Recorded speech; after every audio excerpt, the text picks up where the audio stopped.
A station covering all of the DMV. This is DC News Now. Happening now at 9, covering the entire DMV. Local couple vanishes, their ties to Northern Virginia, and how 3 prison escapees are allegedly connected. The stolen ambulance driver arrested. The new images from inside the front seat as police were led on a wild chase. And 2 years at war, how people living here at home continue to be impacted by Russia's invasion of Ukraine. And a look at your latest radar coming up here in a few minutes as showers, rain showers primarily, are moving on out. We'll talk about temperatures tonight and beyond with my full 7-day forecast, which has a major warm-up in it. Forward to that and the headlines ahead. Good evening. Thank you for joining us for DC News Now at 9. I'm Ben Dennis this Saturday evening. In the district, police say that they've arrested a man after a woman was found shot dead in a Northeast hotel room.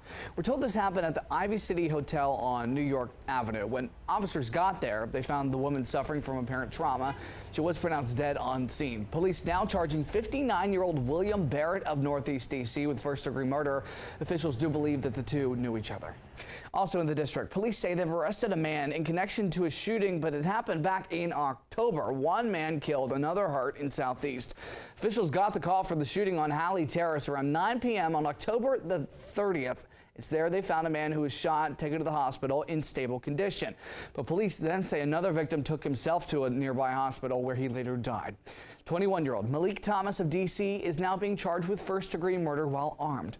And an update tonight on the man who allegedly stole an ambulance in Fairfax County. Police say that they have now arrested 32-year-old Ricky Lowe of Manassas. Lowe was also a passenger in a stolen car that crashed after running from police near Route 50 and I-66 on February the 19th. All the while being treated at Inova Fairfax Hospital, Lowe left with an IV still in his arm, his medical gown, and he stole that ambulance. And just yesterday, police say they found Lowe near a hotel in Manassas where he was taken into custody. And the search continues in the Eastern Caribbean tonight for an American couple with ties to Northern Virginia. Get a load of this story, folks.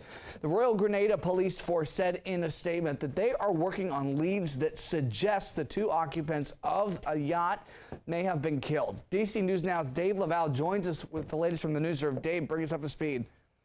Good evening to you, Ben. Yeah, Ralph Hendry and Kathy Brandel vanished last week. The husband and wife had been in the Caribbean winter cruising on their yacht, which they had called home for more than a decade. Now they're nowhere to be found. Friends of Ralph Hendry and Kathy Brandel describe them as, quote, warm-hearted and capable. The two settled for a life at sea 12 years ago as they set sail after they left Falls Church. They took part in last year's Caribbean rally from Hampton, Virginia to Antigua. The husband and wife stayed in the area for winter. Royal Grenada Police found the couple's catamaran, the Simplicity, last week, docked in St. Vincent, with no one on board it. Investigators there believe 3 persons who escaped custody February 18th boarded the boat in St. George and likely killed the couple. There's been no sign of their bodies. Authorities recaptured the prisoners last Wednesday. The same day, according to the Washington Post, investigators recovered Simplicity. They had originally been held on several charges, including rape and indecent assault. The couple had been part of the nonprofit Salty Dog Sailing Association.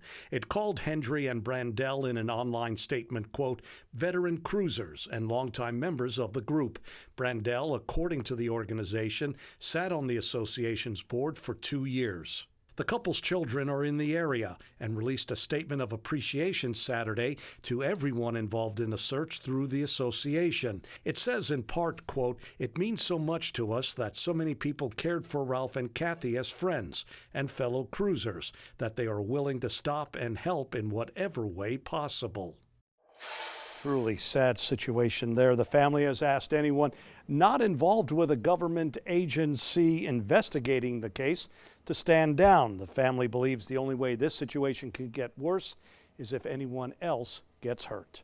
We're live in the newsroom. Dave Laval, DC News Now. We're tracking it all closely, Dave. Thank you. Time is 9:04. Over to your forecast with Scott Sumner. Got a live look at Reagan National. Scott, you had said earlier in the night that we could be getting below freezing. Anywhere that's the case yet?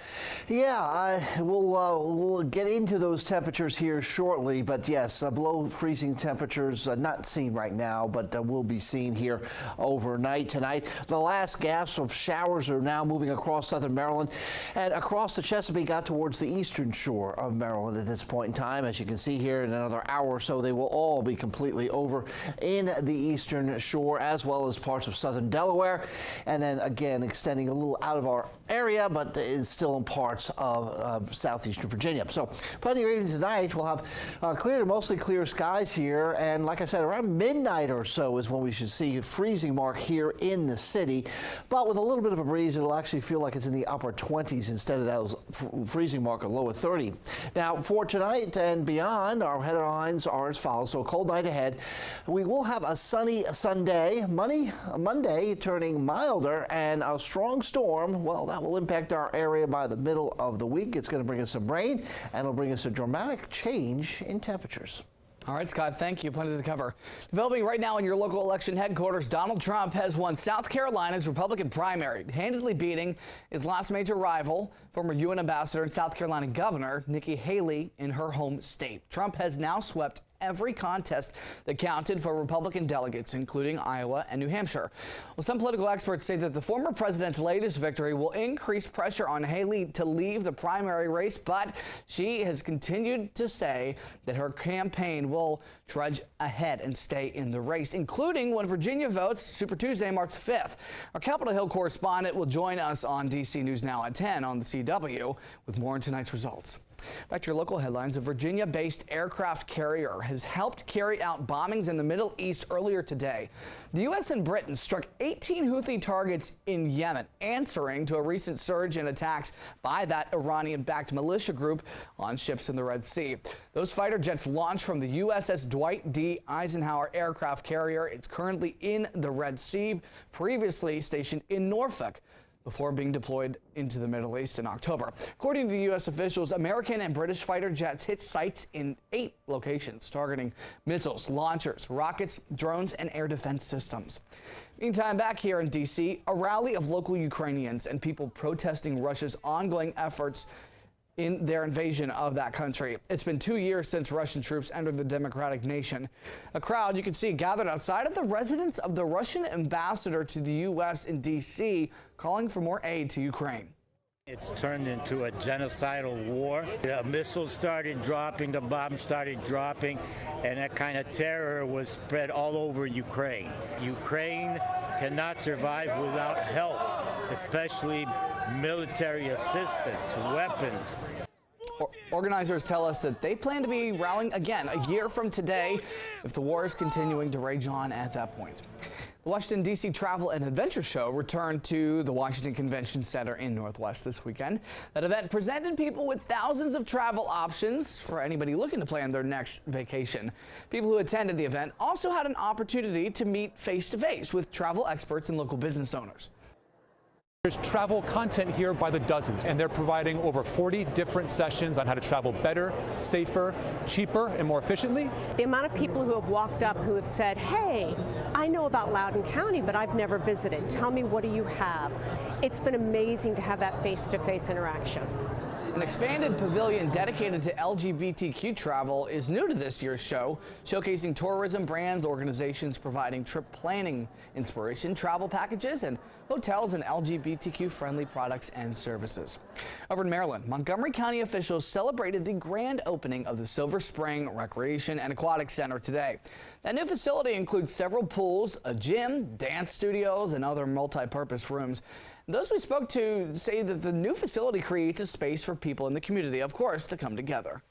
This is incredible for our community here in downtown Silver Spring to have something so close to where people live, work, and play. That's one of the reasons why I moved here, and I got in here early. I moved in 6 months ago, and I'm anticipating using the pool hopefully 3 times a week.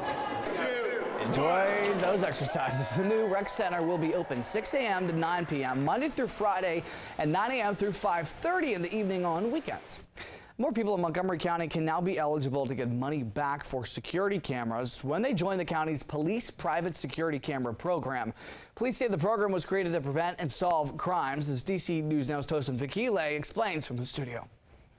Yeah, more people can get that rebate on security cameras because Montgomery County Police is increasing areas that can take part. Now, police say the police private security camera program encourages installing security cameras in areas that have relatively high crime. So let's show you those new additional areas, and addresses within these areas are now eligible to take part in the program. That program started in November 2023. Police say any owner or tenant of a property used as a residence or business in the eligible areas can apply for a rebate. Eligible security camera systems have to keep video footage for at least 7 days and must be weatherproof. Police say the rebate is the cost of the camera and cannot exceed $250, and costs like installation and subscription will not be covered. Now, some of the areas that are now eligible include parts of Rockville, Calverton, Burtonsville, Clarksburg, and Gaithersburg. Police, people, and businesses must register online and must buy and install the security cameras before applying for reimbursement. Police say you can get rebates for 1 camera per house or 5 per business or nonprofit organization. You can find more information on the program and the new areas that are eligible on our website, dcnewsnow.com. In the studio, I'm Tosin Fakile. Back to you. All right, thanks to Tosin tonight. Heads up for commuters. All Fairfax connector bus service is suspended throughout the rest of the weekend. Workers continue their strike over what they call unfair labor practices with contractor Transdev. Today is day 3 of that strike, and the 3rd day the bus service has been suspended. Hundreds of Fairfax connector workers walked off the job Thursday at the Fairfax connector garages. Union leaders say that the workers have been working under expired contracts since December of 2023, saying that their first bargaining session began October the 13th, but November 30th the contract expired. Then December the 19th, members voted to strike if necessary. Thursday was day 1. We've been covering this strike since day 1. Yesterday we spoke with Fairfax connector worker at the strike in Fairfax. How long do you plan to strike until you get what you believe you deserve? I feel it should take how longer it takes till Transdev learns what we're worth and what needs to be done.